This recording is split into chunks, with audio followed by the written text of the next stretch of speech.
નર્મદા જિલ્લામાં સંકલન તથા ફરિયાદ નિવારણ કમિટીની બેઠક જિલ્લા સેવા સદન રાજપીપળા ખાતે યોજાઈ, જેમાં આપના ડેડિયાપાડાના ધારાસભ્ય ચૈતર વસાવા ઉપસ્થિત રહ્યા. બેઠક દરમિયાન નર્મદા જિલ્લાના લોકોની વિવિધ જન સમસ્યાઓ પર વિસ્તૃત ચર્ચા કરવામાં આવી. આદિજાતિ સંચાલિત છાત્રાલયોમાં ફૂડ બિલ, વિદ્યાર્થીઓના ભણતર અને રહેવાની વ્યવસ્થા, ડેડિયાપાડામાં અટકાયેલા રોડ કામ શરૂ કરવાના મુદ્દે તેમજ નેશનલ હાઈવે પર બંધ બ્રિજ વહેલી તકે શરૂ કરવાની માંગ રજૂ કરવામાં આવી. ડેડિયાપાડાના ધારાસભ્ય ચૈતર વસાવા ભાઈનું નિવેદન આપે છે. રિપોર્ટર મુનાફ શેખ, રાજપીપળા, નર્મદા.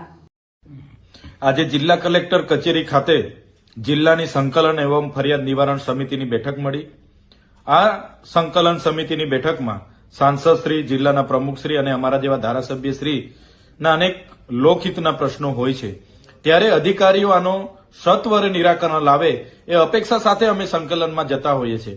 ત્યારે આજે પણ ઘણા પ્રશ્નો જે આગળની સંકલનોમાં અમે મૂક્યા હતા, છતાં એનું નિરાકરણ ન આવતા આજની સંકલનોમાં પણ અમારે મૂકવા પડ્યા છે. જેમ કે વન અધિકાર અધિનિયમ અંતર્ગત આજે પણ નર્મદા જિલ્લાના 5360 દાવાઓ પેન્ડિંગ છે. નર્મદા જિલ્લામાં ઘણા એવા ડામરના રસ્તાની કામગીરી ચાલુ હતી, બ્રિજની કામગીરી ચાલુ હતી.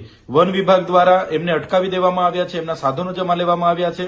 ત્યારે એને પણ સત્વરે ચાલુ કરવામાં આવે જેથી કરીને લોકોને હાલાકી ન પડે એની રજૂઆત આજે મેં કરી છે. નર્મદા જિલ્લામાં આદિજાતિ વિભાગથી સંચાલિત જેટલી પણ છાત્રાલયો છે, આશ્રમ શાળાઓ છે, ત્યાં અભ્યાસ કરતા બાળકોને પૌષ્ટિક આહાર મળે, ગુણવત્તાસભર શિક્ષણ મળે અને રહેવા જમવાની વ્યવસ્થિત સગવડો મળે એની પણ અમે આજે વાત કરી છે.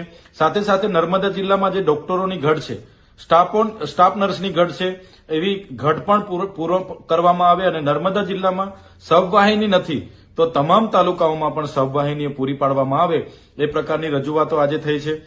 સાથે સાથે જે એટીવીટીની મિટિંગમાં જે અમને વિશ્વાસમાં લીધા વગર જે